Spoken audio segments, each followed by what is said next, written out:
Assalamualaikum warahmatullahi wabarakatuh. Selamat berjumpa kembali bersama kami TV Desa Kabupaten Demak dalam acara podcast Kota Wali. Para pemirsa dimanapun Anda berada, pada kesempatan kali ini kami kedatangan kerawuhan seorang narasumber yang sangat-sangat menginspirasi, baik di kalangan pemuda, di kalangan perangkat, di kalangan tokoh masyarakat, dan di beberapa kalangan-kalangan lainnya. Karena banyak orang yang secara tidak langsung sudah dengar, tahu tentang namanya, tahu soal beliau, namun terkadang beliau itu seperti apa. Nah, pada malam hari ini kita akan coba mengupas, mengenal lebih dekat lagi terkait dengan seorang tokoh yang menjadi misteri bagi kita semua. Karena pada kesempatan kali ini kita berkesempatan kerawuhan langsung oleh Bapak Supriyanto atau Bapak Guang ya Pak. Assalamualaikum Bapak. Waalaikumsalam. Alhamdulillah. Sehat Bapak kabarnya? Alhamdulillah sehat Mas. Alhamdulillah. Wah, senyumnya jenengan itu menyebarkan dan menularkan kepada saya nih Pak. Saya ikut jadi semangat itu dari dengernya itu. Alhamdulillah. Oke, pada kesempatan kali ini kami mengangkat tema yang berbeda dengan sebelumnya memang. Tema kali ini cukup unik bagi kami dan ini perlu kita angkat karena dari kisahnya Bapak, enaknya manggil Pak Guang atau Pak Supriyanto ya? Ya terserah saja yang jelas Pak Supriyanto lebih bagus, Pak Guang yo nggak apa-apa. Punya nama panggung sendiri ya Pak ya? Ya, nama panggungnya kan Agus Guang. Oh, Agus Guang ya, alhamdulillah. Jadi beliau nama aslinya adalah Bapak Agus Supriyanto. Namun beberapa orang di luar sana mengenal dengan sebutan Bapak Guang. Kurang lebih gitu ya Pak ya?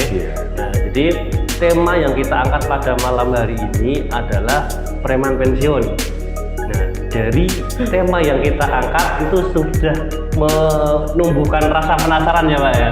Wah, kok ada ya preman pensiun? Ini bukan video yang di TV, tapi ini terjadi di dunia nyata.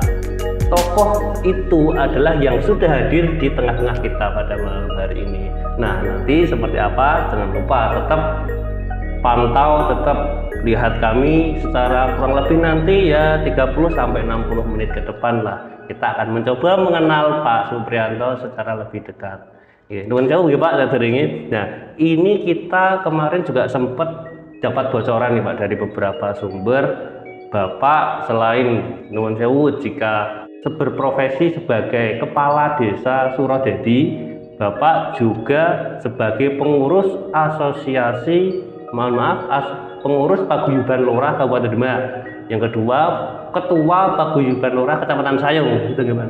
Mungkin dapat sedikit diceritakan dulu Pak terkait dengan profesinya jenengan. Kita kenalan tipis-tipis dulu Pak sebelum nanti lebih dalam. Gitu enggak Pak? Jadi gini Mas. Nggih.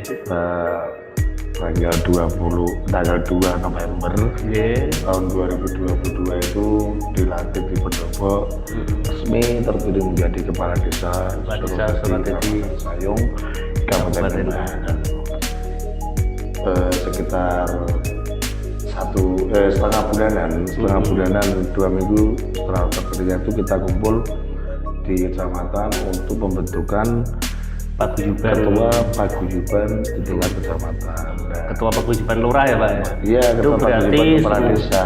Semua kepala desa, semua lurah membentuk sebuah paguyuban dan terpilih dengan ketuanya. Ya, pentingnya di situ kan ada yang lebih dituakan kayak kepala desa Tugu itu sudah menjabat 3 kali. Ya, Terus Budusari juga pernah 2 kali, yang lain juga banyak. Kenapa saya yang dipilih itu saya kaget juga kalau saya dipilih.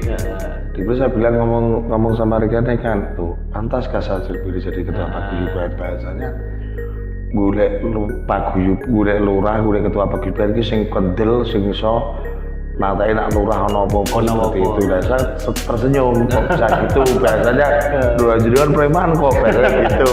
Seperti ujung tombak gitu ya Pak. Makanya kan ya karena dipercaya di situ, karena dipercayakan menjadi ketua paguyuban kecamatan, ya saya alhamdulillah dapat amanah itu. Cuman pada dasarnya kalau saya itu semua sama, semua kades punya yang sama dan tidak ada ketua atau tidak apa. Kita hanya sebagai moderator atau yang dituakan saja, tidak ada bedanya.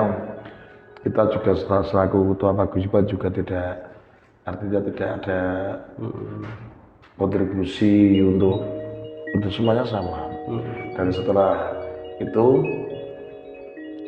terpilih di paguyuban kecamatan, akhirnya membentuklah ketua paguyuban Demang Bintoro. Oh, tingkat kabupaten yang lebih tinggi. Dikarenakan memang dari dulu itu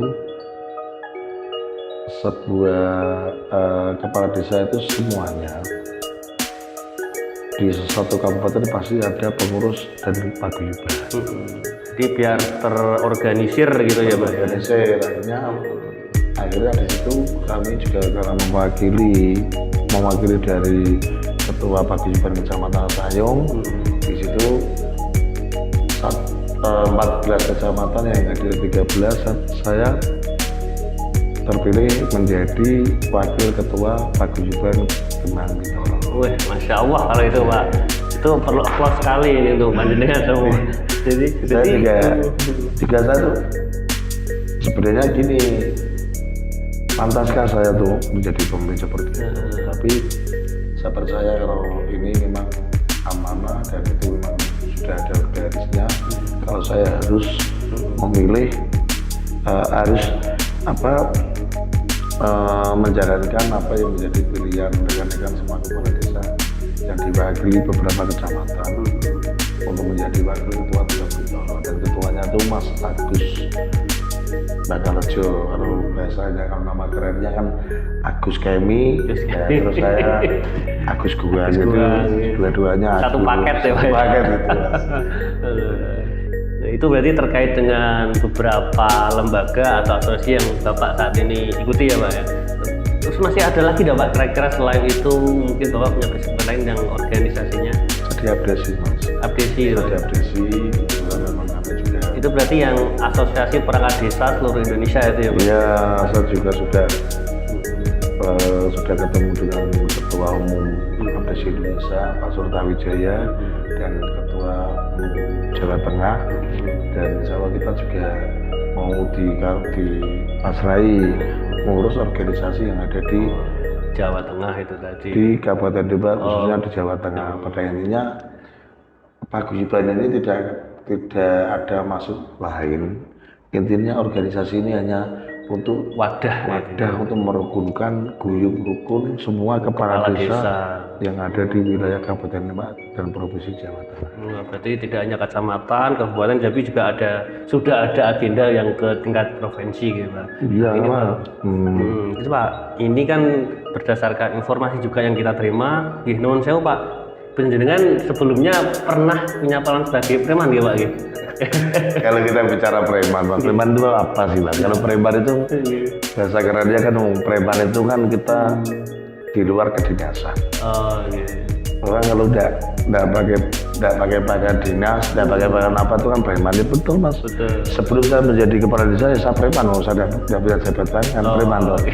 Nah, kalau mau diundi nak prayu ramangan seperti itu. Alhamdulillah.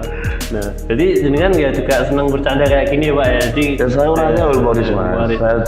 Selain saya tuh pemarah, saya tuh pemarah Mas.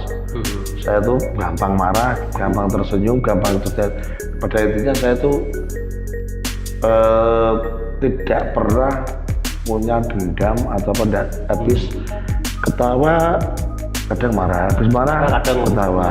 Kan seperti itu, artinya sudah kalau ada permasalahan sebelumnya sudah kan seperti itu. Jadi nggak harus ke bawah terus. Nah, itu kadang ada yang kayak gitu loh Pak.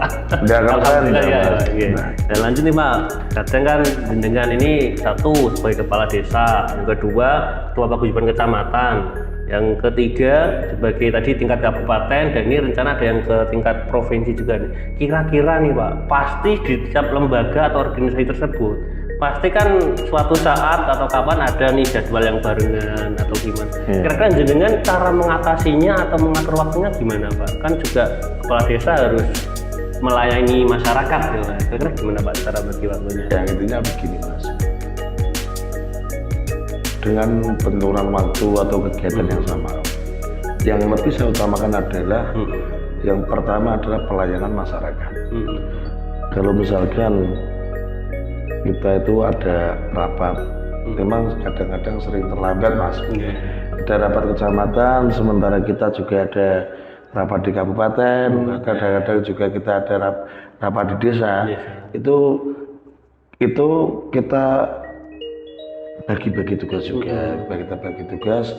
Kalau misalkan ini pagi acara undangan di kecamatan jam 9 tepat seperti itu ya, jam 8 tepat.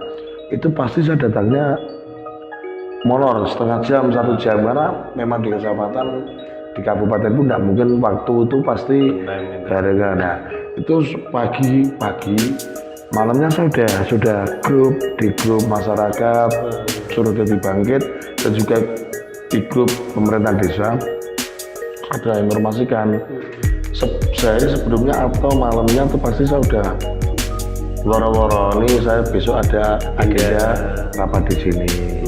Bagi masyarakat yang membutuhkan saya atau pelayanan tanda tangan dan sebagainya, pagi bisa ketemu di rumah atau apa, kita layani dulu sehingga kita ke kecamatannya kadang tak beda sedikit. Terus kalau memang ada benturan di kabupaten, di pendopo, di kecamatan, di desa, saya melihat itu jadwalnya yang apa. Terkadang jadwal yang berbarengan itu artinya gini mas, ada yang memang urgent, ada yang memang itu rutinitas, dan ada yang memang betul-betul urgent. Itu yang kita utamakan itu memang yang betul-betul urgent. Jadi seperti skala prioritas ya Pak ya? Mana yang harus kita prioritaskan tergantung tingkat se-urgentnya tadi. Ya, karena apa yang tidak urgent itu kadang bisa wakilkan Pak Care, mungkin perangkat yang lain, atau kan bisa. Pada intinya selama saya menjabat jadi kepala desa ini, ada undangan belum pernah tidak hadir, meskipun yang menghadiri kadang-kadang ada perwakilan, tapi memang malam sudah saya dulu, ini ada masyarakat butuh apa dan sebagainya. Ya paling sedih itu gini mas, paling sedih itu kalau ketika kita itu ada, ini kan seringnya di Jakarta mas, dan nanti minggu depan saya juga 1 minggu saya di Jakarta. Itu paling sedih ketika kita di Jakarta, masyarakat ada yang meninggal dunia lah, misalkan ada kejadian yang terkena musibah, ya sangat pedih di dalam hati saya, kepengen dang lebar tentang ini. Cuman kalau saya tetap memantau kondisi apa yang ada di desa, pasti anak saya, istri saya, dan semua pendukung saya itu pasti memberi info, Pak ini ada ini, saya minta tolong kamu hadir, bilang saja Mbak Lurah masih di Jakarta. Tapi ketika kita pulang dari Jakarta langsung mengikuti tadi, usul lah bahasanya gitu, meskipun 4 hari beda itu. Iya, kalau contoh misal kita ada orang meninggal mas, kan kita perdamkan. Kalau ada warga meninggal, semua perangkat desa saya wajibkan untuk takziah. Nah, takziah itu suatu kebanggaan mas. Masyarakat ke musibah, ada kena musibah meninggal dunia, tapi kita pakai pakaian dinas bareng-bareng apa dari kantor takziah, itu suatu kebanggaan bagi masyarakatnya bahwa oh ternyata pemerintahan peduli. Tapi terkadang kalau benturan waktu yang memang belum bisa, misalkan minggu meninggal kita sementara tidak kantor, nanti pas Senin agendakan kantor bareng-bareng. Atau kalau memang saya kayak kemarin itu kalau menunggu kepulangan saya pasti panjang lah ya. Panjang. Itu tak suruh manggilin istri saya, ngajak perangkat sama anak saya itu pasti. Karena sudah menjadi tanggung jawab kami untuk melayani dan memfasilitasi apa yang jadi keluhan masyarakat. Ya, saya sedikit tertarik nih Pak, tadi panjenengan menyampaikan bahwa di Suradadi ada grup Suradadi Bangkit ya Pak ya? Ya. Itu berarti seperti kayak pusat informasi, atau mungkin tadi kan dia menjelaskan ketika besok mungkin belum bisa, mesti ngasih jadwal yang jenengan ke situ gitu ya Pak ya? Biar masyarakat tahu gitu ya. Jadi gini Mas, jadi gini, itu sebelum saya menjadi kepala desa itu ada grup pemerintahan desa. Ya, grup pemerintahan desa itu saya melihat saya dimasukkan Mas, karena saya jadi kepala desa. Untuk kepala desa yang kemarin dikeluarkan, saya dimasukkan. Terus di situ saya tanya, ini adminnya siapa? Tak lihat ternyata Pak Sari tak Jabri. Pak Sari, mohon maaf, Pak Sari itu kalau bikin grup tolong kalau pemerintahan desa anggotanya jangan cuma perangkat desa saja. Ini kan khusus perangkat desa Pak. Udah bisa gitu Pak. Sama-sama namanya pemerintah desa dengan pemerintahan desa itu beda. Tak bilang gitu. Ditambahi Han itu sudah maknanya beda Pak Sari. Itu saya pertama ya mungkin dianggap lurahannya kemaki, tapi memang inovasi ya. Inovasi kan. Perlu. Pemerintahan tambahan itu sudah beda Pak. Tak bilang gitu. Bedanya gimana? Itu kalau pemerintahan desa, DPD, kader-kader posyandu, RT masukkan di pemerintahan desa. Karena pemerintahan desa tergolong terdiri dari perangkat desa dan semua karyawan-karyawati pemerintah desa. Tapi kalau pemerintah desa itu yang ada di pemerintah desa, kepala desa dan perangkat-perangkatnya. Dan jajarannya. Akhirnya terus Pak Cari pemerintah desa, nah, terus ketua BPD gimana Mbak Suro kalau di judulnya diganti, ya udah kalau diganti Pak akhirnya tak ganti saja Solo jadi Bangkit karena memang harus bangkit Mas. Harus bangkit dari keterpurukan. Apa yang keterpurukan apa nih Pak kira-kira nih Pak? Jadi keterpurukannya begini Mas. Di pemerintahan Solo Dedi itu sudah beberapa periode kepala desa. Itu mohon maaf bukan kita bicara karena itu juga senior kita ya. Tapi memang saya dirasa kurang dalam penataan birokrasi pemerintahnya itu masih acak-acakan. Sehingga apa? Sehingga perlu ada beberapa hal yang diperbaiki, ya, ditingkatkan gitu ya. Dan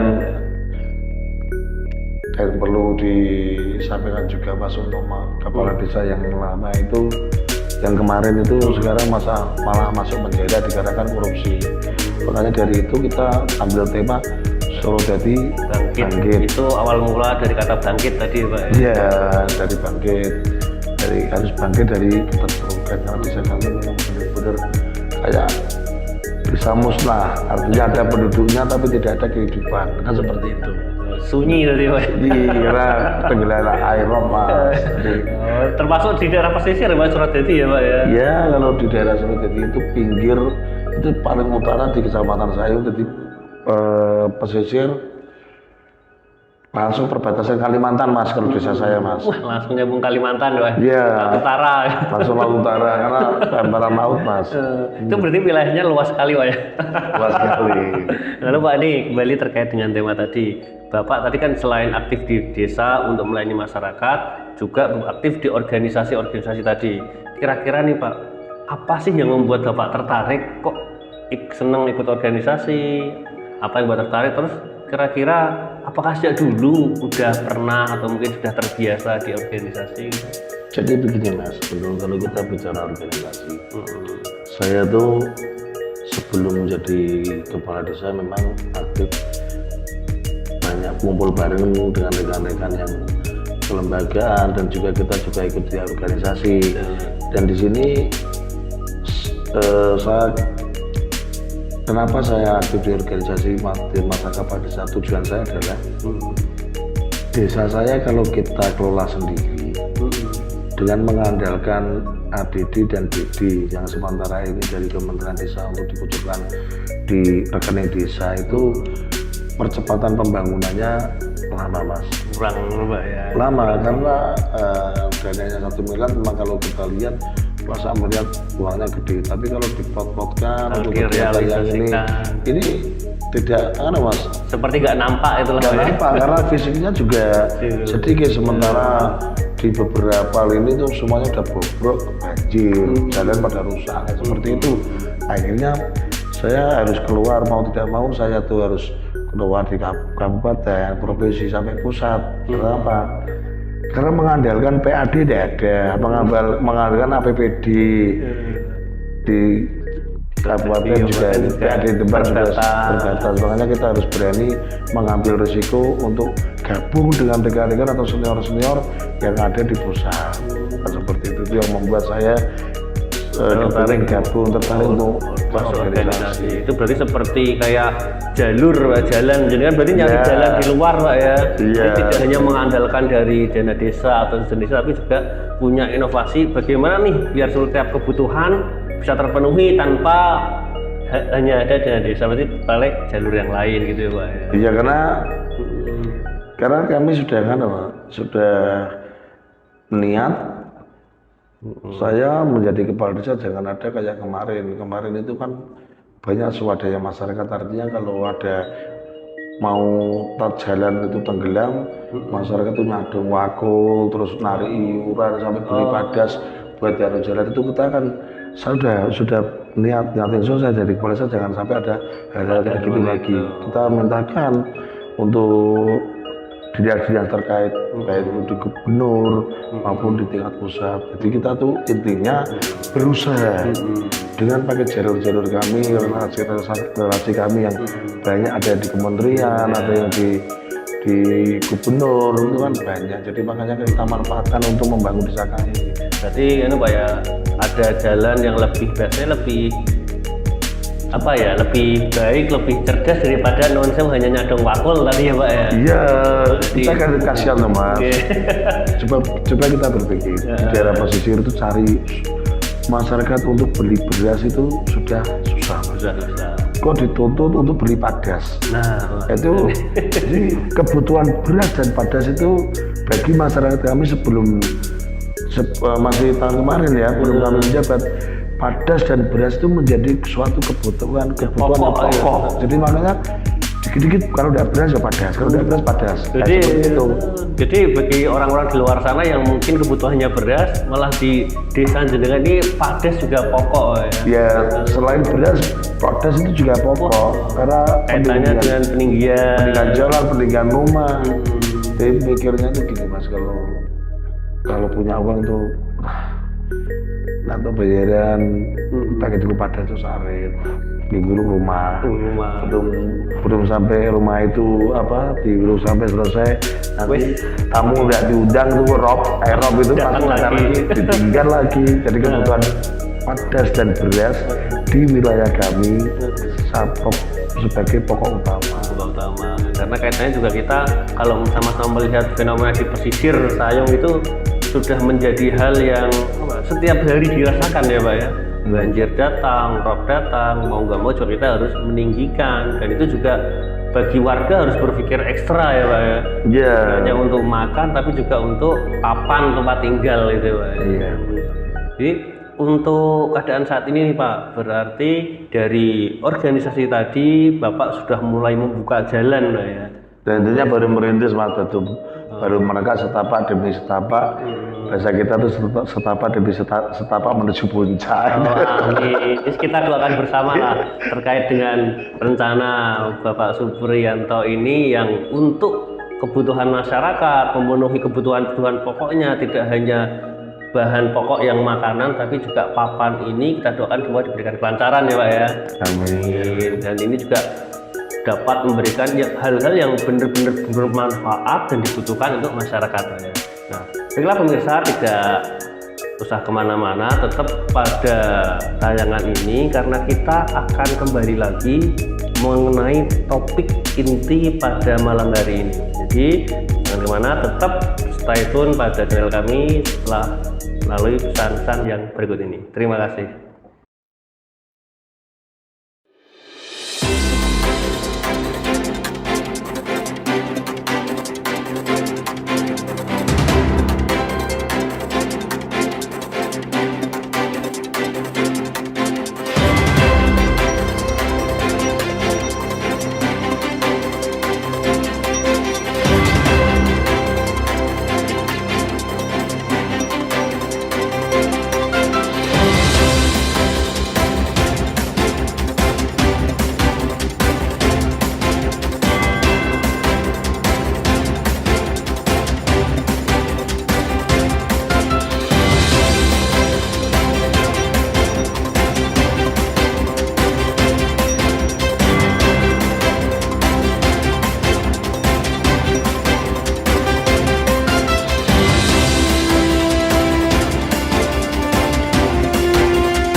Selamat malam, selamat berjumpa kembali bersama kami di podcast Kota Wali TV Desa Kabupaten Demak. Seperti yang telah kami sampaikan pada awal sesi tadi, kami mengangkat tema terkait dengan preman pensiun yang pada malam hari ini bersama kita telah hadir tokoh inspirasi yang mendapat gelar yang saat ini juga sempat viral beberapa waktu lalu dan sampai saat ini juga masih viral terkait preman pensiun ini. Nah, yaitu beliaulah Bapak Agus Supriyanto atau Bapak Agus Goang gitu Pak Agus atau Pak Supri. Kira-kira nih Pak, mungkin dapat sedikit diceritakan gimana sih kisah Bapak sebelumnya, kok orang-orang pada mengenalnya preman yang saat ini sudah pensiun atau sudah tobat gitu Pak. Gimana Pak kira-kira Pak? Kita bicara preman sudah tobat ya. Tadi saya sampaikan kalau kita sebenarnya kalau kita bicara preman, siapa preman juga enggak Mas. Teman karena saya itu tinggal di kalangan pedesaan dan desa saya itu memang agamis Mas. Religius dan di situ saya tuh memang nakal Mas. Dalam arti nakal itu dari kecil saya tuh kan suka berkelahi. Oh gitu. Paling suka tuh saya berkelahi. Tapi pada intinya saya berkelahi itu bukan semerta-merta untuk mengintimidasi orang atau saya berkelahi demi kepentingan saya sendiri untuk. Berarti bukan untuk menindas lah ya Pak? Bukan, tapi kebanyakan rata-rata tuh saya berkelahi memang bedain teman, bedain martabat, membedain harga diri saya karena sering diejek. Ketika diejek, harga diri tidak, waktunya melawan gitu ya Pak? Sampai dia. Iya, itu sampai sudah menjadi dominan satu suka berkelahi. Berkelahi, terus suka kalau ada rame-rame ada kegiatan pasti ada saya dan situ karena tinggalnya di desa, di lingkungan religius juga, sehingga saya juga dikatakan preman. Tapi saya diwakili preman seperti ini, saya mau nolak gimana? Memang peradaban saya atau kelakuan saya memang nggak sewajarnya dengan rekan-rekan yang lain yo. Jadi agak menonjol sedikit kan, ya malu sih sebenarnya kalau dikatakan preman. Tapi ya itulah yang terjadi ya sudah saya alami. Berarti hanya karena berbeda dengan masyarakat pada umumnya pada saat itu ya Pak? Sangat berbeda sekali, sangat berbeda sekali dengan masyarakat pada umumnya karena saya itu udah cuma di kampung Mas, jadi saya tuh keluar di luar kota di mana pasti ada saya, jadi teman saya itu banyak dan pasti cara bergaul kita pasti di dunia keras. Jadi udah terbiasa terjun dunia keras Pak ya? Iya, jadi bahkan sampai namanya terdengar kemana-mana ya Pak? Ya begitu Mas, kalau terdengar itu bukan karena apa ya, karena seringnya kita terkenal Mas, banyak yang kenal, tapi terkenal kita tuh ya baik asumsi masyarakat atau asumsi pandangan umum berperilaku seperti memandang kita tuh dari sudut pandang mana ya, monggo pada intinya memang kita tuh senang itu, kita tuh memang sering saya tuh harus nampak, saya tuh harus beli kerja terdepan pokoknya lah Pak ya. Begitu Pak. Pokoknya kalau ada apa siap yang paling depan gitu Pak ya pada waktu siap. Berarti banyak sekali kisah-kisah pada waktu itu berarti ya Pak ya? Ya nggak banyak gimana Mas, saya tuh lahir tahun 1977, terus saya tuh baru ini kan 2023, umur saya kan sudah 45 tahun Mas. Saya tuh benar-benar insaf itu sekitar 5-7 tahun ke belakang ini. Jadi dari umur 15 tahun saya tuh sudah bergaul dengan orang-orang gitu. Jadi terus keadaan keluarga Bapak pada waktu itu melihat nonsen Bapak yang kelakuannya agak bandel mungkin Pak ya? Gimana Pak keluarga waktu itu Pak? Ya gini Mas, yang sampai saat ini yang menjadi beban utang saya dengan orang tua saya tuh mungkin sampai kapanpun nggak akan bisa terbalas, nggak akan bisa kami juga untuk membalas atau istilahnya utangku karo wong tuaku nggak pernah akan terbalas. Nggak akan pernah terbalas karena apa? Saya tuh dari 5 bersaudara mas. Dari 5 bersaudara, kebetulan adik saya kandung itu laki-laki dan hobinya juga sama seperti saya. Satu profesi ya. Satu profesi. Sehingga barengan. Kalau ada sesuatu Ono koncone ya. iya barengan. Seperti kemana-mana tuh bareng itu. Sehingga orang tua saya tuh kadang ya Allah, kalau saya dari kecil kok bikin susah orang tua. Padahal tergolong saya tuh disayang sama orang tua saya tuh. Disayang sama orang tua siapa sih yang punya ya, orang tua mana yang tidak malu punya anak berkelahi terus cuman baiknya kita tidak pernah mencuri. Soalnya nakalnya mengenal berkelahi ya Pak, nakalnya cuma Ya itu tuh cara kita mencari nafkah. Cara kita mencari nafkah waktu itu kan kita harusnya ada benturan-benturan dulu. Jadi kan memang saya dari kecil itu pekerja keras mas. Dari umur 15 tahun itu sampai umur 19 saya tuh kerja tuh nyangkul. Saya alami kerja di tambak, saya alami semua kerja keras apa ya. Sampai beca saya pernah deh mas, saya becak juga pernah mas, 2 tahun dan beca dijual. Itu karena memang sudah capek nyangkul atau apa Pak, bisa tiba-tiba dari nyangkul tadi ditambah kok tiba-tiba jadi becak gitu? Jadi begini mas, karena saya tuh tinggal di pesisir di area pertambangan, tempat lahan untuk pekerjaan itu kan kita kalau kerja pabrik saat itu masih pabrik terkenal gajinya sedikit kita tidak mau. Kebutuhan saya itu kan ya, kalau kerja pabrik buat beli rokok, buat minum, buat mabuk, katakanlah seperti itu kan kurang. Saya tuh mau bekerja. Sehingga satu kerja tuh nyangkul, ikut golongan wong tua-tua, udah perikanan, yang apa tuh ikut, kemana-mana ikut. Apa saja yang bisa menghasilkan loh ya? Iya, terus akhirnya sudah apa? Kalau masalah beca itu malah justru saya tuh sudah rumah tangga, sudah punya anak, sudah berkeluarga, punya anak. Istri saya hamil ya, istri saya hamil itu saya beca. Kenapa saya beca? Ya itu mas, karena saya tuh tinggal di tempat orang mertua. Saya kan masih nakal juga nih. Masih nakal, atau masih minum, mabuk lah, kalau ada adik nyawer seperti itu. Makanya kita tuh, istri saya hamil. Saya mencari pekerjaan di tempat orang tua saya, mertua saya sulit. Oh, karena terbiasa di orang pesisir ya Pak ya? Iya, terus akhirnya udah orang sana kan banyak yang beca mas.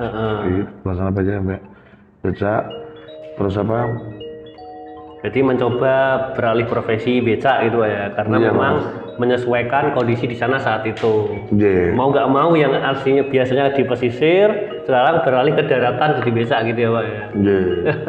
Sampai ini keluarga saya nggak ada yang tahu rumah saya beca. Sampai saya tuh pada suatu hari tetangga saya tuh melihat saya tuh ternyata kerjanya beca. Dan saya kan jangan sampai orang tua saya tuh dengar, keluarga saya tuh dengar sampai kerja kayak gitu mah halal sih, tapi kan kasihan juga bagi keluarga saya gitu.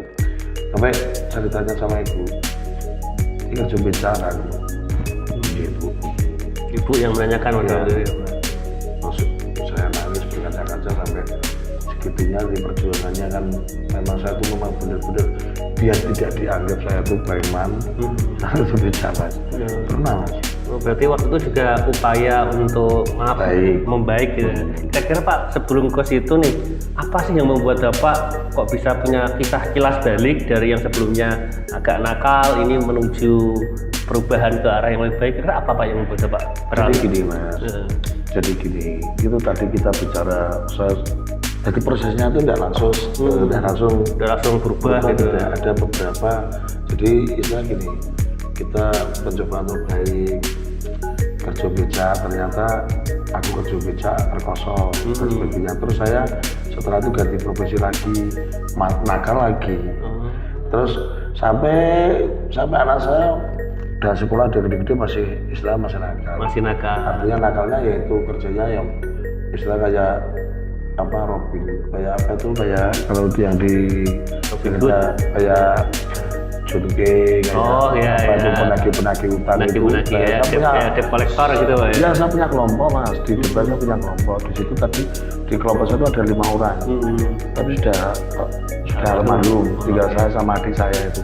Jadi kalau kemana-mana diminta tolong untuk nagih utang. siap gitu Pak ya. Berapa perusahaan 50% itu saya senang Mas. Nagih utang di Temanggung, nagih utang di Jawa Barat, di mana waktu itu masih hukum masih belum begitu ini ya. Belum begitu. Ada kekerasan juga Mas kalau nagih ya ditahan saya pukulin benar itu. Sampai saya sudah terkenal ya, terkenal itu semakin nama preman saya itu semakin menjadi membumbung tinggi gara-gara itu tadi. Gara-gara itu. Jadi kan nagih utang. nagih utang. Ya, coba bayangin Mas, kalau dari kerjaan beca itu sehari dapat 100.000. Tapi kalau kita tuh modal ngamuk, nagih utang, sekali pulang bawa 10 juta, 5 juta apa tidak tergiur Mas. Nah di situ nanti di situ kita terus mulai terkenal namanya Pak. Bisa istilah gini Mas, itulah ya. Wah Bang Preman, wah gitu. Ini Pak Haji ini ajak preman, nagih utang ajak preman ya. Premannya siapa ya? Buang CS. Aku buang itu pasti. Dan kayak seperti itu. Dan sering Mas, benturan sama PH Mas. Kadang-kadang kalau yang namanya kita nagih orang atau diminta orang kaya untuk nagih mengurusi permasalahan dan sebagainya itu di direktur. Kadang-kadang kan mereka kan punya saudara AP ya, benturan Mas. Berarti udah biasa Pak ya dengan aparat itu Pak ya? Biasa. Jadi gini Mas, saya tuh punya kelompok waktu itu almarhum Ali Widodo. Orang banyak orang Klita ya Mas, karena orang di daerah Demak itu orang Klita Widodo itu kan sudah terkenal. Sudah terkenal lah namanya. Terkenal di Indo apa itu sudah terkenal ya. Mereka rata-rata takut dengan polisi. Jadi cuma kelompok jenengan yang beda ini. Kelompok saya itu ya masih kalau ada polisi pasti takut, tapi saya tidak takut karena lebih baik saya urusan dengan APH daripada urusan sama preman. Karena kalau urusan sama APH itu jelas. Kalau misalnya saya ribut, APH kan pasti ada kode etiknya. Dia mau mukulin saya tak provoke kan gitu. Yang punya seperti itu kan otaknya ada di saya. Sehingga kelompok saya kalau ada tagihan utang, kalau ada sesuatu pasti ngajak saya. Ngajak Mas Duang saja. Orang yang berani nggak bisa ngomong sama APH yang apa. Soalnya dengan juga waktu itu udah tahu kode etiknya APH ya Pak ya. Pasti nggak akan sampai bertindak keras lah biasanya seperti itu. Iya kan juga punya suhu, punya guru dari APH juga kan. Oh kalau nanti kamu benturan sama APH bilang aja. Kamu tuh kode etiknya seperti ini, kamu tidak boleh seperti ini. Belajar dari itu malah berani nyerang balik ya Pak. Nyerang balik. Nah di situ terkenal. Kadang-kadang aku masyarakat ini diparani polisi wani gua diparani tentara gua wani ya. Karena saya tuh pedomannya gini, mereka tuh aparat penegak hukum. Bukan preman yang langsung gini iya, juga ya. Kalau itu aparat penegak hukum berarti kan milik kita semua. Kan kami juga pernah Mas kejadian ceritakan itu. Saya tuh benturan dengan dengan daerah Jawa Barat Mas. Itu karena merasa tidak terima manggilin saudaranya namanya tentara. Waktu itu saya tidak tahu tugasnya di mana ya, saya sebagai tagan dinas. Namun ke saya, ini anak buah saya kamu gitu ini. Terus saya tidak benturan. Saya ngomong dengan bapak tentara itu, malah justru Pak tentara itu malah tertawa jadi saya lihat. Jadi gini ceritanya. Itu malah yang awalnya benturan jadi sahabat. Beberapa kamu berani macam-macam sama anak buah saya tak Pak. Kalau jenengan ini anak buah bapak. Nah, sampean kan tentara milik negara atau satuan ya anak buah juga tuh Pak. Itu bapaknya itu malah nggak jadi marah, malah tersenyum, tertawa lagi. Perpasal jadi udah itu aja selesaikan aja, nggak usah nih itu. Jadi saya tuh kekonyolan saya dan keadaan saya itu bisa menyelesaikan masalah malah. Iya, sebenarnya seperti itu untuk tidak mengedepankan dengan langsung pikir itu tidak. Pasti saya seperti itu. Loh Bapak, nah kalau itu anak buah jenengan, Bapak kan tentara Indonesia, saya kan orang Indonesia. Bahkan tentara ataupun aparat malah miliknya warga, harusnya melindungi ya Pak. Iya. Terus saya bilang gitu, tentara maupun polisi pasti APH-nya bukan marah malah tersenyum. Oh iya, saya dibagi karena paling juga sih untuk oknum loh Mas, kita bicara oknum loh, bukan secara keseluruhan bukan. Ada pernah kejadian seperti itu juga. Terus rekan-rekan saya yang eksekutor mantan napi semua itu Mas, kelompok saya itu Mas Nok, Widodo, Mas Ali itu eksekutor buat semakin senang. Wah macam Mas Guang enak ya bisa menyelesaikan Bisa digawe santai kerjane ora kudu bentrokan lho ya. Mama Mas, kerjaan saya ya spesialis perakitan. Terus jadi kelompok A, kelompok B, kelompok C. Di Jember itu kan ada tim gala-gala, tim buang, tim apa kan banyak. Terus punya tim masing-masing lah Tapi kita biasanya. tetap organisasi. Kalau ada, oh ini jemput saya, misalkan ada permasalahan dengan si A.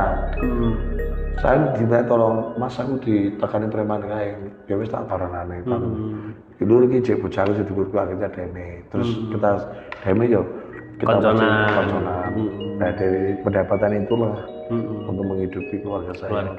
Tapi memang susah Mas, keluarga saya nanti kita bicara orang tua saya kayak gitu ya. Terus anak saya juga Mas, beban moralnya juga malu juga sih. Oh, karena masyarakat tahu jenengan pada waktu seperti itu ya. Ya, bahkan pernah gini Mas, ini pernah gini.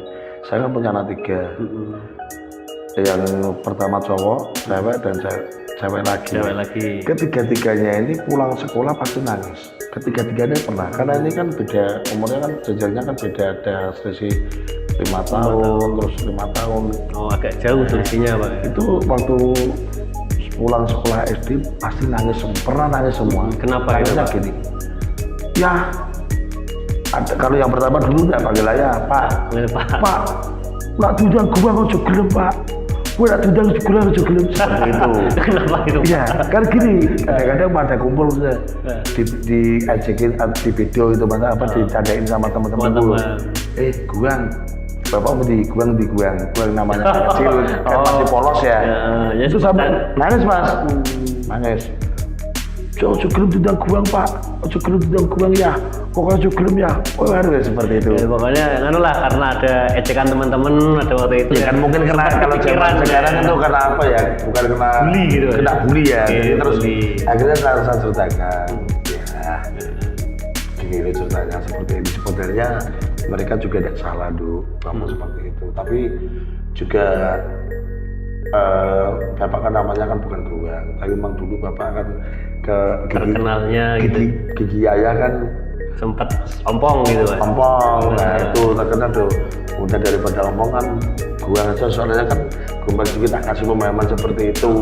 Sebenarnya juga ya malu juga sih kalau dipanggil bukan namanya, tapi lama kelamaan itu sudah menjadi familiar. Akhirnya mulai paham lah ya. Pakai nama gue nggak malah jadi terkenal, ya udahlah nggak apa-apa lah. Seperti itu. Berarti dengan anak juga pendekatannya yang lebih santai gitu Pak. Iya, jadi pasti nangis Pak. Cukup Pak tentang guang seperti itu. Pak, untuk yang terkait kelas balik tadi, ketika Bapak maaf udah mulai bertobat lah bahasanya, yang membuat beralih itu kira-kira apa Pak? Jadi gini Pak, pada dasarnya manusia dilahirkan di dunia itu tidak ada yang niatan menjadi orang jahat atau niatan menjadi orang jelek atau sampah masyarakat, tapi nggak ada ya gitu Pak. Tapi karena suatu keadaan atau perkumpulan pergaulan itu menjadi manusia jadi seperti itu. Kita kepengen dari tahun ke tahun, dari hari ke hari kepengen bertobat, kepengen baik, tapi sangat sulit karena kalau memerangi hewan nafsu sendiri itu kan memang jihad paling berat Mas. Paling berat lah hewan nafsu seperti itu. Betul. Tak lakukan, tapi memang keadaan itu masih belum stabil. Yang menjadi saya itu apa? Kelas balik menjadi benar-benar orang baik. Itu pertama, saya melihat paling takut sama ibu saya. Sama ibu saya, kalau lihat ibu saya tuh kalau pulang, pernah nih masa pulang muter mobil sama mabuk, dia tuh orang tua saya tuh di teras, kan rumahnya beda Mas. Di teras itu kan saya tidak berani nyapa, kita juga habis mabuk gitu ya. Udah orang tua tuh kelihatan murung kayak gitu, akhirnya mau nangis. Murung kayak gitu tuh. Terus kalau itu terus saya tanya, Mbok kok belum tidur, masih nunggu? Biasanya cuma simpel. Nah aku kurang mulai aku lega. Nah padahal hanya melihat anak aja pulang itu sudah lega. Di situ terus saya berpikir kalau orang tua saya tuh mikir kalau sampai kayak gitu, terus ini orang tua saya nanti sakit, terus saya bagaimana? Saya tidak punya anak tua. Terus yang kedua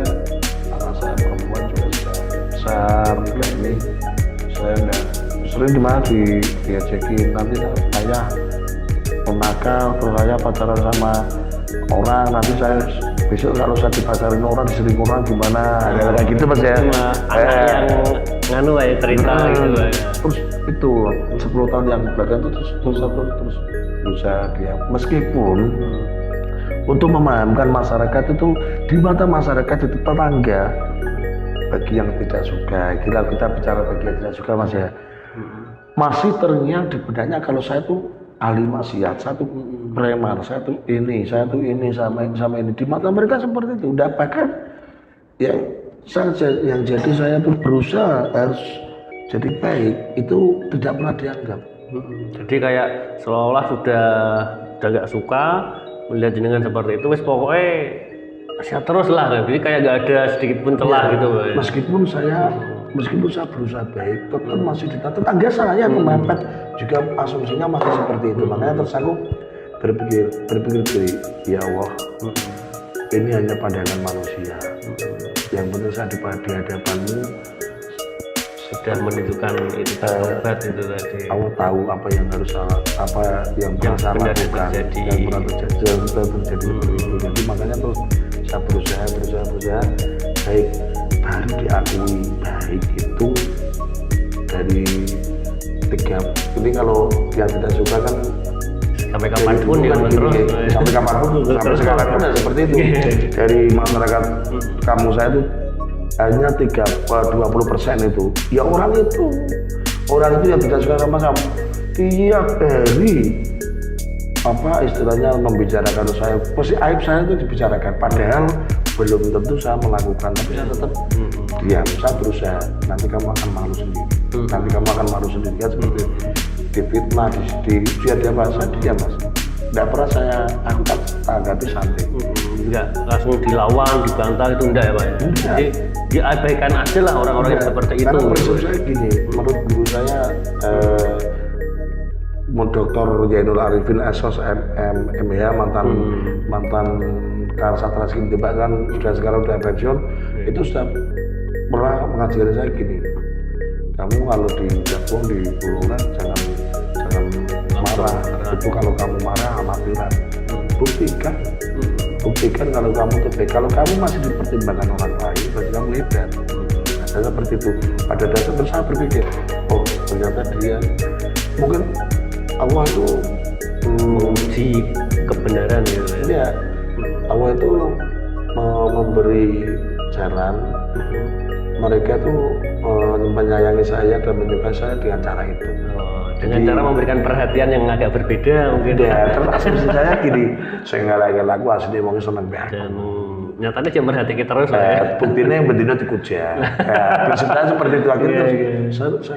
Saya tidak pernah benci. Padahal tuh mas, pedih mas. Tapi keluarga saya, anak saya udah tak bilang, istri saya terutama, istri tercinta saya tak bilang gini, Mi, orang mau bilang apa terserah. Yang penting saya sudah ngomong, seorang pendosa kepengen menjadi yang baik. Terus kalau alhamdulillah istri saya memang support luar biasa kan. Sabar support. Bukan sabar lagi, itu sudah tak apa istilahnya sudah tak rekal sakit dan sebagainya, masih setia bersama saya tuh istimewa. Bagi saya tuh istimewa. Jadi itulah mungkin keberhasilan saya juga lewat dua anak dari istri saya seperti itu. Makanya saya tidak pernah berpikir, oh, kamu tuh di kampung jelek-jelekin gua orangnya gini mah, pokoknya sangat kayak ngapusi uang kayak ini seperti kayak ini lupa ibu diri uang seperti itu. Saya ceritakan apa adanya mas. Tapi di luar sana kalau ada orang kita guang, kalau dia kecepit ya, macam oh iya guang tetangga saya, saudara saya itu, maksudnya gitu. Berarti kayak ya, bertolak belakang. Kayak hanya ngambil namanya jenengan untuk perlindungan lah biasanya. Iya banyak seperti itu. Padahal saya kenal, makanya saya bilang munafik semua itu. Masyarakat saya yang banyak segelintir orang, tapi ada yang sudah meninggal mas. Ada yang sudah meninggal, tapi ini sudah stop. Kebalik mas. Kebalik semuanya. Berarti yang dulu jelek-jelekan dulu dan terutama kroni-kroni kepala desa, mantan kepala desa di penjara ini dia malu membaik-baikkan nama kepala desa, ternyata sekarang Faktanya yang di penjara kepala desanya bukan saya kan seperti itu. Fakta yang menjawab ya Pak. Iya, Nggak makanya perlulah membela diri ya. ya, terus saya bilang ngapain aku harus bela diri, harus membenarkan omongan itu saya itu orang baik apa bagi mereka yang tidak suka, tidak perlu saya Menceritakan kebaikan pasti nggak akan saya. percaya. Sampai kiamat pun mereka tidak akan pernah percaya dan tidak akan pernah suka, meskipun hatinya sebenarnya salut dia. Kenapa? Di luar sana banyak cerita, oh iya nak Mas Gilang orangnya baik, Mas Gilang itu suka sosial, suka bantu orang, suka sodako dan sebagainya. Tapi di kampung karena dia juga pengen jatuhkan nama saya. Iya sebab pengennya gitu terus Pak. Ya, terus kalau seperti ini, oke, saya teskis. Selain saya pengen membangun desa saya, aku tak calon kepala desa. Kalau memang saya tuh bener apa yang mereka omongkan, biasanya kan Guang calon bakal jadi Guang itu gini ahli masa dan sebagainya. Sampai disepelekan loh ya Pak ya. Tolak ukurnya nanti kalau saya terpilih berarti saya yang terbaik. Itu jawaban saya sudah calon menjadi kepala desa. Itu terkait dengan proses menjadi kepala desa ya Pak ya. Iya. Jadi kemarin saya sempat melihat di channel YouTube tuh Pak. Jadi kabarnya pada waktu itu Bapak pada saat pendaftaran pencalonan itu sudah bernaik kuda itu. Maksudnya kayak seperti deklarasi bahwa ini loh aku bakal jadi gitu. Berarti mantep gitu Pak ya. Itu gimana tuh Pak asal usulnya Pak? Memang gini Pak, agak sombong juga saya. Ya, perlu ya Pak ya seperti itu ya. Saya segala itu Mas, bentuk semangat dan Optimisme gitu. optimis. Jadi cerita gini Mas, pada waktu pembukaan calon kepala desa itu awalnya sih memang masih jauh-jauh hari, masih ada setengah tahun tuh udah ngomong kalau Guang calon lurah pasti tidak ada rivalnya. Ada yang sudah seperti itu Hanya berstatement. kalau rivalnya karena abot musuh Guang kan seperti itu. Terus sehingga ya tadi kita bicara yang segelintir orang, yang berapa persen orang itu 20 orang, 20% orang itu mencari kandidat sebagai rival. Bahkan adik angkat saya itu, adik asuh saya itu dijadikan rival saya. Itu yang pertama kali itu jadikan rival saya. Berarti malah mengangkat rival dari kalangan keluarga seperti itu. Ya bisa dikatakan sahabat baik dari keluarga, dan itu dia akan untuk dipecah. Pada intinya mereka hanya berpikir untuk menggagalkan gitu ya. Jadi lurah, biasanya kan seperti itu. Terus saya kepikir saya kalau nggak ada yang calon berarti rivalnya istri saya. Gitu. Saya untuk pendaftaran saya sudah ambil format, istri saya tak persiapkan juga persyaratannya. Untuk ya persyaratan sebagai calon, biar nggak calon tunggal lah seperti itu. Ya. Ini kalau udah ada rivalnya nanti istri saya jadi rival. Ternyata ada. Jadi itu terus akhirnya, loh ini kok saya belum daftar itu. Ini kok Nurul Iksan alias Kenung ini kok daftar. Sudah muncul kandidat baru. Jadi gini, yang segelintir orang yang tidak suka dengan saya itu mencari kandidat, bahkan semua dia disuruh calon. Tapi dirinya tidak berani mencalonkan. Oh, mau ngacu-ngacu liane. Itu memang di kampung itu memang tukang hasut orang. Jadi cari korban siapa yang mau daftar.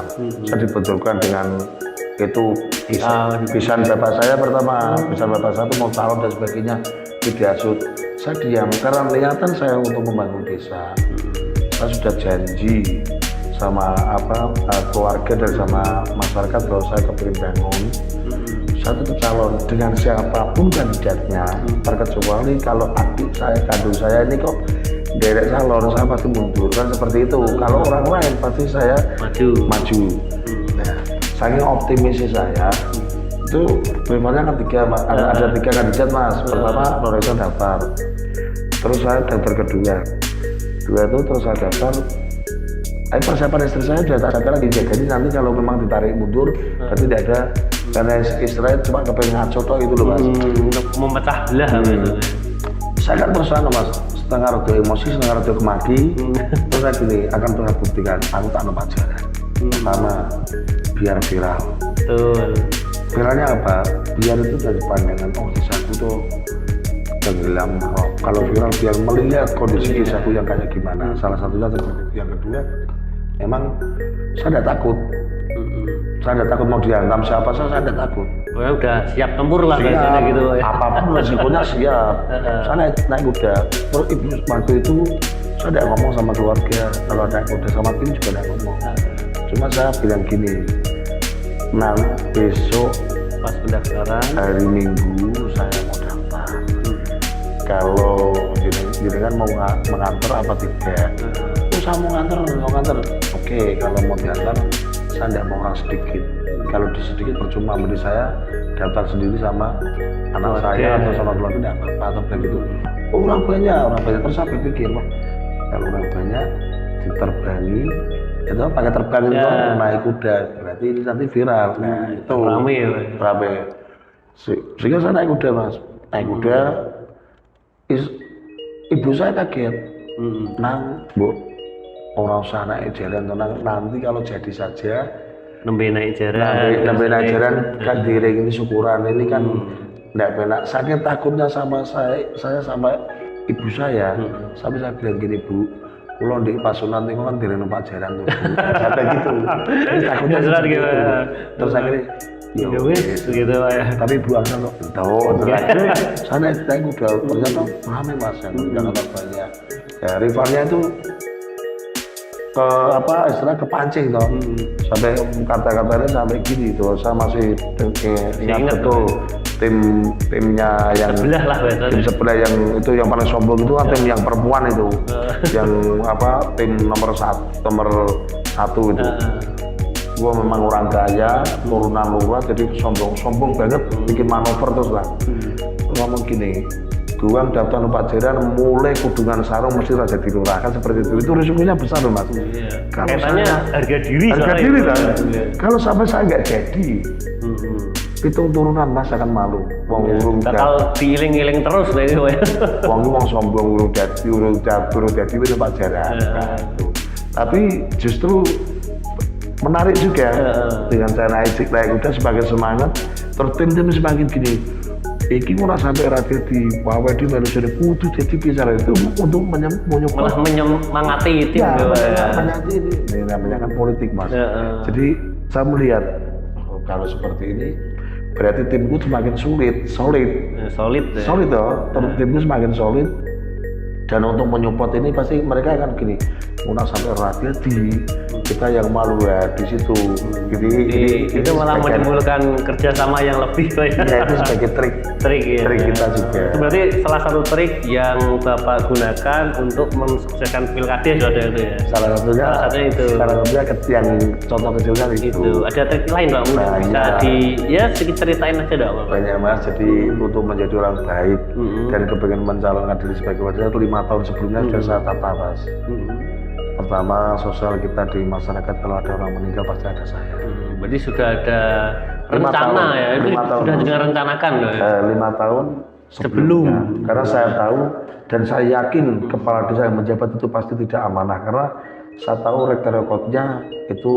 Jadi sudah track recordnya sudah kelihatan gitu? Kelihatan, itu memang sangat, saya tahu lah pasti ini desa ini hancur. Di situ saya sudah persiapkan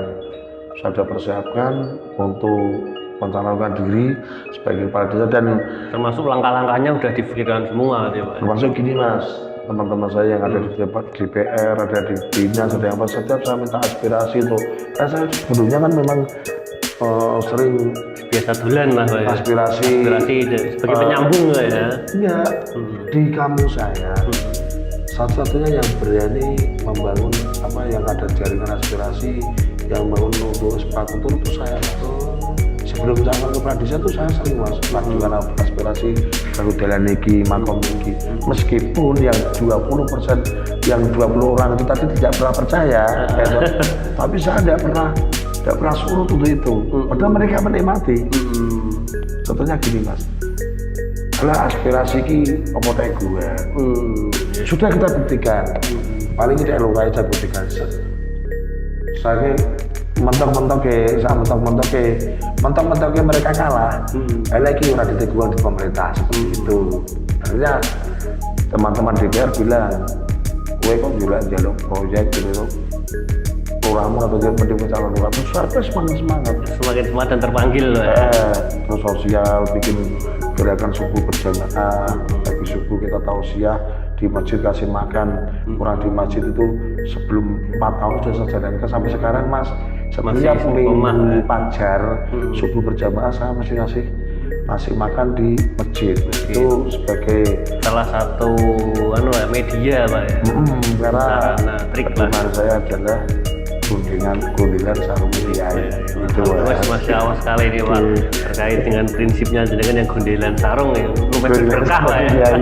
Lalu Pak gini terkait dengan saat ini kan jenengan sudah sebagai kepala desa Suradadi Pak. Kira-kira terkait desa Suradadi ini program dari Bapak unggulannya kira-kira apa Pak untuk ya sedikit sharing nggak Pak biar pemirsa tahu nih. Ya banyak mas. Salah satunya saya program unggulan saya pertama adalah untuk mengadakan ini di tingkat kesehatan. Tingkat kesehatan kalau mau bersiaga itu pas ini bulan depan insya Allah kita sudah adakan sudah dibeli sumber dayanya dari Didi. Terus untuk RT beda rumah itu banyak juga. Ya banyak juga mas itu sudah saya kata dari sebelum saya calon kepala desa. Terus untuk menata birokrasi pemerintahan yang lebih baik itu seperti restafel seperti renovasi di balai desa pakai uang saya sendiri tuh 100 hari kerja saya itu adalah termasuk perbaikan pembenahan ya. Unggulan yang paling besar saya adalah menggratiskan pajak. Wih keren menggratiskan bumi pajak bumi bangunan untuk peraturan pemerintah saat ini. Artinya kalau tahun depan pajaknya naik menurut kita juga akan ada regulasinya nanti kita akan musdeskan. Tapi untuk saat ini yang income setor pajaknya masih segitu, insya Allah saya tanggung untuk masyarakat desa Suradadi. Mengingat masyarakat Suradadi memang betul-betul mereka kebutuhan yang lebih dan pokok program unggulan saya itu keren ya Pak, bisa jadi inspirasi untuk desa yang lain nih Pak. Lalu Pak terkait dengan beberapa waktu lalu kan sempat ada gerakan dari kepala desa seluruh Indonesia itu Pak ya kalau nggak salah ya yang ke Jakarta Pak, mungkin bisa sedikit ceritakan Pak tujuannya seperti apa, hasilnya gimana Pak? Kalau saya sendiri secara pribadi Mas ditambahi jadi 9 tahun saya alhamdulillah, kalau tidak juga tidak masalah. Yang jelas saya tuh lebih tertarik untuk merubah undang-undang desa yang sebenarnya untuk mengembalikan kedaulatan desa yang sebenarnya.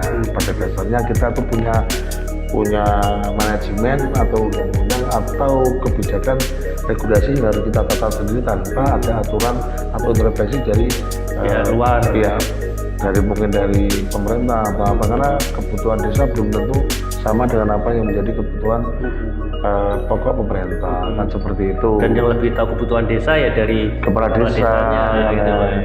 Nah kita dari desa bangun kantor desa tidak boleh.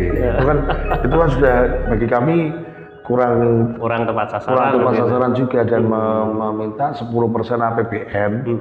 10% dari APBN setelah dipotong bayar utang negara atau sama kebutuhan yang lain kita minta 10% dari dana desa.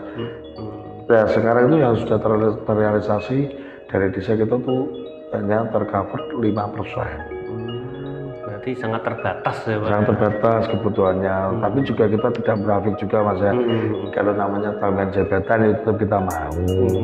Cuman kita kalau tidak ditambahi juga tidak apa-apa, tapi ditambahi ya juga saya ngomong kalau kepengen jadi kepala desa lagi ya nyalon lagi. Kalau memang baik nanti masyarakat kan pasti akan memilih lagi kan seperti itu. Ini biar masyarakat yang menilai gitu Pak. Iya Pak. Jadi mengutamakan untuk merevisi atau judicial review undang-undang desa yang saat ini belum terrealisasi, banyak yang belum terrealisasi, bisa masuk prolegnas di tahun ini menjadi perubahan anggaran undang-undang desa yang sebenarnya sebagai tuntutan kami. Berarti lumayan dan perjuangannya dari para kepala desa ya Pak ya. Nah, ini nggak terasa Pak, ternyata waktu kita mulai di ujung acara. Kira-kira Pak ada pesan dari Bapak untuk warga Suradadi atau masyarakat secara umum dan mungkin untuk teman-teman seperjuangan dulu, kira-kira pesannya apa nih Pak? Ya pesannya tetap gini, tetap menjadi orang baik, berusaha untuk yang baik. Motivasi kami adalah untuk masyarakat Suradadi dan sekitarnya, untuk kepala desa secara umum, rekan-rekan kepala desa itu tetap kita kesadaran menjadi baik. Kalau tidak sekarang kapan lagi, kalau tidak kita siapa lagi. Jadi tidak akan terlambat untuk membenahi diri. Dan untuk masyarakat Suradadi khususnya saya tetap memotivasi dan tetap menjadi silaturahmi yang baik, istilahnya mergo akur jadi sedulur. Itu kan itu apa visi kami juga, visi masuk visi kami Mas, itu kekeluargaan lah ya. Jadi kita tetap Orzersio Mayo Budaya sarung kiai kami desa karo pemerintah desa yang baik, menggali aspirasi dari beberapa elemen masyarakat dan pesan untuk rekan-rekan yang kami tetap kami tidak yang posisi seperti ini saya tidak akan membenci preman, tidak. Saya tetap berusaha. Saya masih ingat Dur, ayo merubah mindsetnya, ayo merubah mindsetnya. Kalau saya bisa, kenapa kamu tidak? Kan seperti itu. Banyak tetap motivasi seperti itu, Mas. Alhamdulillah sudah lumayan banyak ya pesan-pesan darinya ke teman-teman dan rekan-rekan sekalian. Baiklah pemirsa, tidak terasa kita sudah mulai berada di penghujung acara. Memang jika kita kupas seluruhnya 1 jam atau 2 jam pun masih kurang ya Pak ya. Jadi nanti insya Allah akan kita undang kembali terkait dengan visi misi atau program-program lain, insya Allah gitu. Berkenan ya Pak ya? Siap. Ya, alhamdulillah. Jadi nggak usah khawatir bagi seluruh pemirsa yang masih punya rasa penasaran seperti apa Pak Goang atau Pak Suprianto ini di masa lalunya, saat ini dan kedepannya. Nggak usah penasaran, nggak usah sungkan, pasti nanti akan kita undang kembali. Baik, jangan lupa tetap pantau channel kami, pantau tayangan kami, dan sampai jumpa kembali di edisi podcast Kota Wali selanjutnya. Sekian, wassalamualaikum warahmatullahi wabarakatuh.